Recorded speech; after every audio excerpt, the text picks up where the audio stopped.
Elizabeth Arden Cream.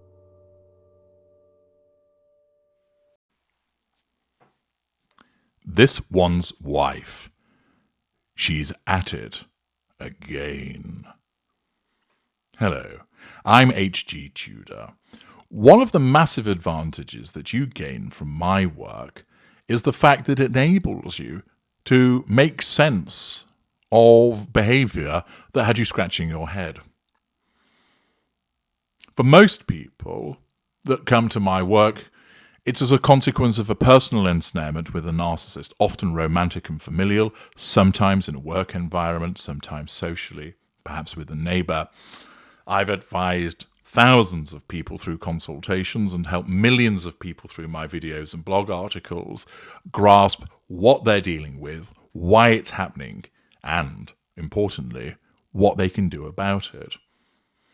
But such is the efficacy of my work, it goes wider than that, in that it helps you start to understand why people who you've perhaps never met, but have an impact upon your life, behave in the way that they do.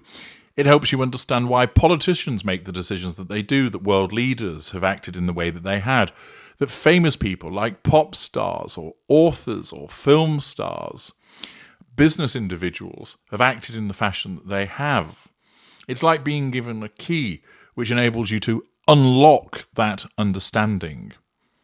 Frequently, I see in various places, a particular forum, below the line, people asking, but why did this happen? Why did they do that? And of course, if they understood narcissism, it would help them unlock and dissipate their own confusion.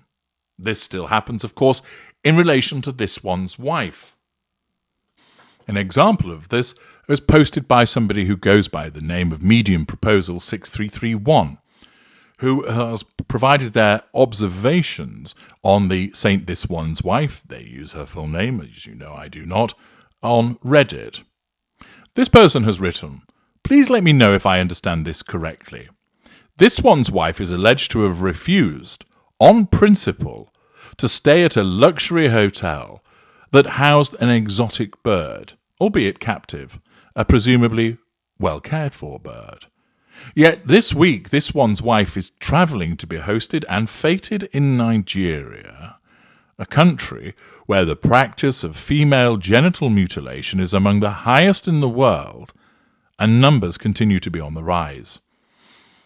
I'm doubtful that she will throw her weight around as she did with the exotic bird on this most important issue. Perhaps she is going to speak out and protest female empowerment indeed."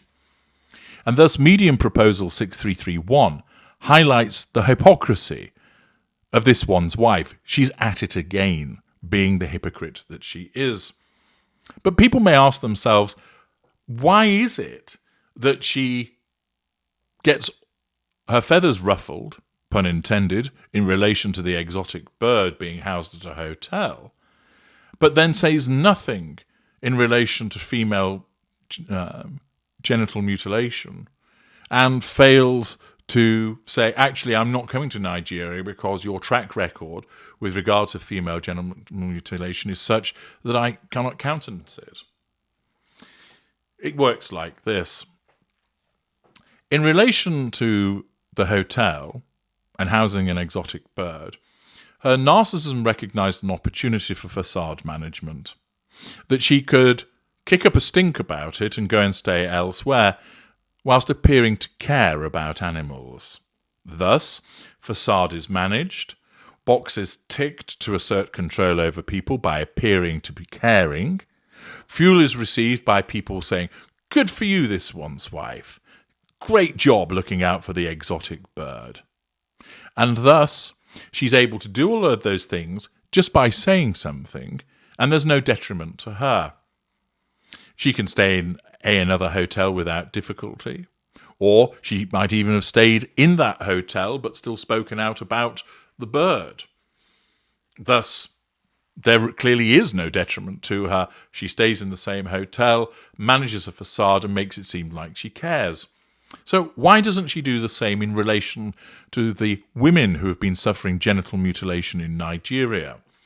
Well, at its simplest, she doesn't care about them because she doesn't care about anybody. She thinks that she does, but that's just a ruse generated by her narcissism. But she doesn't actually care about anybody other than herself.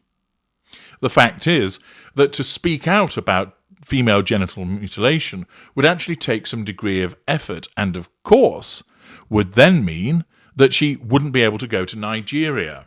And as it stands, opportunities for this one's wife are drying up. They're not exactly flowing thick and fast in her direction. Thus, self-interest prevails over her supposed compassion, which of course is demonstrative of her narcissism. She doesn't actually have any principles, because her principles fall to one side, subject to the needs of her narcissism in the pursuit of the prime aims. Thus, as Medium Proposal 6331 legitimately points out, surely you would speak out and protest as a consequence of being this empowered female, this ardent feminist. No. She only speaks out about female empowerment when it's easy to do so for the purposes of facade management and the assertion of control. But when it comes to speaking out in relation to something which might then stop her getting a benefit, she'll fall silent. Because of the lack of opportunities that she's facing, the opportunity to go to Nigeria, having a trip paid for to generate some Netflix footage, enable her to claim that she's looking at her 43% heritage, etc., it's too good an opportunity for her to miss with regard to the prime aims. And thus, those principles of standing up for females, well, they're conveniently shoved to one side. It's a little bit like the way that she behaved in relation to the Saudi blood diamonds, that for somebody who claims to be an individual that cares about other human beings and stands up for human rights, well, that all goes to one side when she's got some glittery gems that she can wear. The fact is, for this one's wife, her principles don't really exist. As was once said, if you don't like my principles, I have others. I think it was Groucho Marx that said that.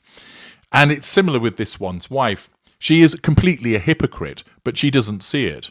She's a complete hypocrite because her narcissism must maintain that flexibility so that she faces all ways at once, like a weather vane going manic in a storm. She is able to say, I stand up for young women, except, of course, when it suits me not to do so. I will support women and their female empowerment, except when it clashes with something that I need. I believe in human rights, apart from when I want to wear some sparkly diamonds. At the end of the day, her narcissism ensures that she pursues the prime aims. Because she has no sense of guilt, no conscience, no moral compass, that she's morally bereft and ethically bankrupt, this means that she can be the hypocrite without any sense of shame, embarrassment, or concern. It simply doesn't occur to her because there's nothing there to hold her back.